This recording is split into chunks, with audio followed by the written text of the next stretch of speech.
E aí, pessoal, tudo certinho? Como acontecem os baculejos dentro das unidades prisionais? Se você tem interesse de saber como é que acontecem essas operações para poder encontrar ilícitos dentro das unidades prisionais, fica comigo e me acompanhe aí depois da vinheta. Solta a vinheta!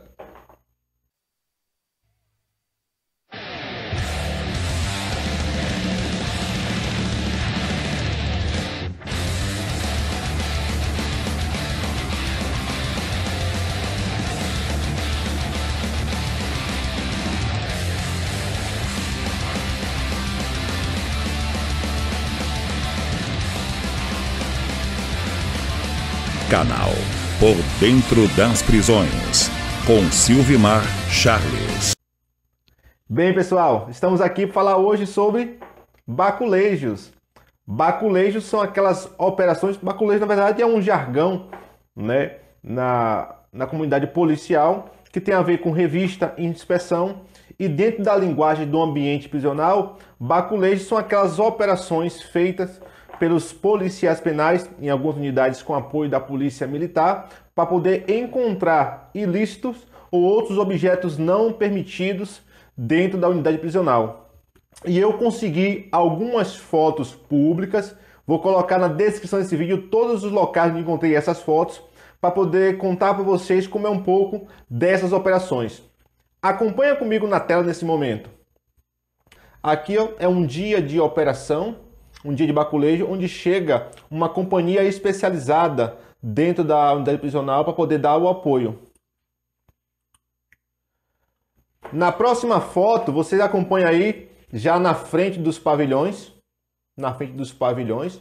onde a equipe especializada da Polícia Militar, que dará apoio na operação de baculejo, e a equipe especializada aqui, ó, dos policiais penais. Geralmente são intervenções feitas a partir de dados colhidos da inteligência penitenciária e atuam em pavilhões específicos. Lembrando que todas as fotos são públicas, vou colocar na descrição do vídeo todas. E aqui, como eu já falei com vocês, né, como é a unidade prisional, que eu tenho conhecimento, né, é aqui o pátio cimenteado para poder evitar que os internos venham enterrar ilícitos aqui. A abertura é feita por essa passarela, ou seja, os policiais penais caminham aqui por cima e eles fazem a abertura das celas sem contato direto com os apenados. E aí a próxima foto mostra qual é o procedimento padrão no dia de uma operação baculejo. Você tem a força, a companhia especializada da Polícia Militar dando esse apoio, esse suporte. Ficam dois na frente da cela e dá o comando para o preso. Tira a roupa, saia de costa. E aí ele sai de costa com a mão na cabeça. E aí ele agacha, ele abre a boca para verificar se não tem nenhum ilícito. E sai sem roupa para outro local. Então esse procedimento aqui é feito na frente de cada cela. Todo mundo aí juntinho um do outro. Aí chama um por um. Venha de costa com a mão na cabeça. Tira a roupa, abaixe, agache. Abre a boca, sopre, pronto. E aí ele sai. E aí vai destinando os internos para outro local aqui. E depois que a Polícia Militar faz essa atividade, aí nós, como policiais penais, que temos a expertise de encontrar, de verificar onde estão os possíveis ilícitos, objetos não permitidos, adentramos as celas. Olha só, os internos que são feitos aqueles procedimentos de saída, eles são aqui, ó, custodiados em um local, um de costa para o outro, enquanto a Polícia Militar dá esse apoio aqui de contenção, os agentes estão inspecionando as celas. Nesse caso aqui, os policiais penais estão inspecionando a cela do outro lado. Então o procedimento é esse. Polícia Militar, no caso aqui no estado de atuo, uma companhia especializada dá esse apoio de contenção, é chamado interno um por um na frente da cela. E aí ele se desloca para um local e depois a gente vai dentro da cela para poder verificar se há ilícitos ou objetos não permitidos. E aí é importante frisar, vem aqui comigo. E aí, Silvimar, se encontrar aparelho celular na cela, ó, por esse julgado aqui, importante você que estuda para concurso, que vai cair lá a lei de execução penal, esse julgado aqui diz que é prescindível a perícia em aparelho celular apreendido para configuração de falta disciplinar de natureza grave. Prescindível significa dispensável. Ou seja, não precisa de perícia para verificar se o aparelho está funcionando para poder atribuir a falta grave. E qual é a lógica? É que esse equipamento não deveria nem estar ali. Então, encontrou o aparelho celular, você conseguiu individualizar a conduta? Falta grave. Então, não precisa de perícia para verificar se está funcionando, ok? Para poder atribuir falta grave. Outra coisa é uma perícia para verificar de quem é o aparelho. Porque, às vezes, acontecem algumas injustiças. Ou seja, em uma cela que tem 7, 8 ou 9, 10 apenados, se encontrou um aparelho. De alguém com certeza, de alguém Mas enquanto não consegue identificar de quem às vezes abre procedimento administrativo para apurar a falta grave. O que acontece? Aqui no meu estado tem uma legislação específica que enquanto tiver procedimento disciplinar para apurar a falta grave, não pode ser emitida a certidão de conduta dos apenados. Ou seja, 10 pessoas numa cela, encontrou um aparelho, abriu o procedimento no nome dos 10. Enquanto está apurando, o diretor não pode emitir certidão de conduta para os 10. E aí, na prática, que você tem uma sanção coletiva. Acompanha comigo na tela aqui, o decreto 12247 de 2010, que é o Estatuto Penitenciário aqui da Bahia, no artigo 118, parágrafo 2º diz: o diretor do estabelecimento penal não expedirá atestado de conduta enquanto tramitar procedimento disciplinar para apurar falta. E aí foi genérica, todo tipo de falta. Então acontece, isso acaba produzindo algumas injustiças.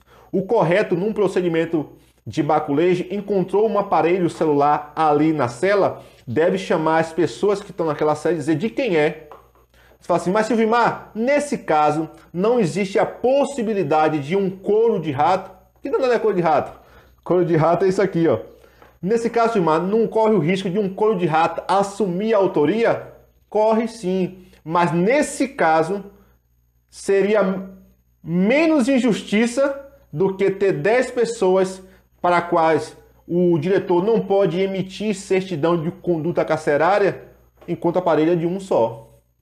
Eu sei que o verbo também lá na lei de execução penal é o verbo tem posse ou utilizar, né? Mas nesse caso, chamando todos os apenados da cela e ali interrogando de quem é a autoria, pode se produzir menos injustiça do que estar todos lá com a certidão de conduta travada, porque muitas vezes esses da cela que nunca utilizaram o aparelho, existe a possibilidade com certeza, adquire o requisito temporal para progressão de regime, ou para livramento condicional, ou para saída temporária, e suas condutas estão como negativas, porque o diretor não pode emitir uma certidão de conduta enquanto tiver procedimento para apurar falta. E aí são todas, grave, leve, média, todas. Então, acaba se produzindo injustiça. E uma coisa interessante, a lei de execução penal, eu sei que você sabe, lá no artigo 45, parágrafo 3º fala, são vedadas, são proibidas, o quê? Sanções coletivas. E aí, na prática, acaba tendo uma sanção coletiva, porque aqueles que nunca utilizaram o celular estão com suas condutas marcadas como negativa. O diretor não pode emitir. Outra coisa, a conduta deve ser individualizada. Na tela comigo, é necessária a individualização da conduta para reconhecimento de falta grave praticada pelo apenado em autoria coletiva, não se admitindo sanção coletiva a todos os participantes indistintamente.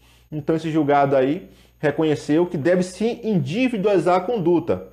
Por quê? Porque a forma de você responsabilizar coletivamente todos por uma só conduta, fere os princípios do nosso direito. Outra coisa, tese do STJ, a tese 1 lá da tese do STJ sobre falta grave na execução penal, o 4 assim, a primeira. É necessária a individualização da conduta para reconhecimento de falta grave praticada pelo apenado em autoria coletiva, não se admitindo sanção coletiva de todos os participantes indistintamente. Olha o que diz a outra. A imposição de falta grave ao executado em razão de conduta praticada por terceiro, quando não comprovada a autoria do reeducando, viola o princípio constitucional da intranscendência, que a pena não passará da pessoa do apenado. Acompanhem comigo. E aí, Silvimar, não achou o celular, mas já achou fones de ouvido. Falta grave? Falta grave. Olha o que diz aqui. A posse de fone de ouvido no interior do estabelecimento é conduta formal materialmente típica, configurando falta de natureza grave, uma vez que viabiliza a comunicação intramuros. É uma questão um pouco polêmica. Eu, particularmente, não acho que o fone de ouvido seja falta grave. Por quê? Porque não está expresso lá no artigo 50, parágrafo 7. Se não for, eu boto aqui a correção. Inciso 7. Deixa eu ver aqui. 50, inciso 7, né? Tiver em sua posse ou utilizar ou fornecer aparelho eletrônico, rádio ou similar que permita a comunicação com outros presos ou ambiente externo. Então a lógica dele aqui reconhecer como falta grave o fone de ouvido é que permite a comunicação interna. Respeito, discordo, respeito, mas se cair em prova é isso que está valendo. Vamos para a próxima. Silvimar, eu já sei que achou o celular. É dispensável a perícia para saber se está funcionando para atribuir falta grave. Eu também já verifiquei aqui que se achar fone de ouvido também é falta grave. Mas se achar chip, carregador, bateria, falta grave? Falta grave, com certeza. Aqui, ó, embargos declaratórios com nítido intuito de infringente devem ser recebidos como agravo regimental, em homenagem ao princípio da fungibilidade. 2. Aqui, ó, entende-se esta corte que a posse ou uso de aparelho celular, bem como dos seus componentes essenciais, tais como chip, carregador, bateria, constitui falta grave. Falta grave? Falta grave. E aí, Silvimar, não foi nem celular, não foi nem fone de ouvido, nem foi nem chip, nem bateria, nem carregador, foi drogas. É falta grave? É falta grave também, mas olha só, é imprescindível, ó, é indispensável a confecção de laudo toxicológico para comprovar a materialidade da infração penal e a natureza da substância encontrada com o apenado no interior do estabelecimento prisional. Ainda fala mais, a posse de drogas no curso da execução penal, ainda que para uso próprio, também constitui falta grave. E chuncho? O que é chuncho? Chuncho é isso aqui, ó. Vou botar lá de cá. Chuncho é isso aqui, ó. São essas armas artesanais que os internos fazem, geralmente com vergalhões, com hastes de metal, que eles encontram na estrutura das comarcas, que são as camas de pedra. Então, chuncho é isso aqui. Achou o chuncho. O que é que diz a jurisprudência? O reconhecimento de falta grave previsto no artigo 50, parágrafo 3º. O que é que diz lá? No 50, parágrafo 3º, ó, possuir indevidamente instrumento capaz de ofender a integridade física de outrem.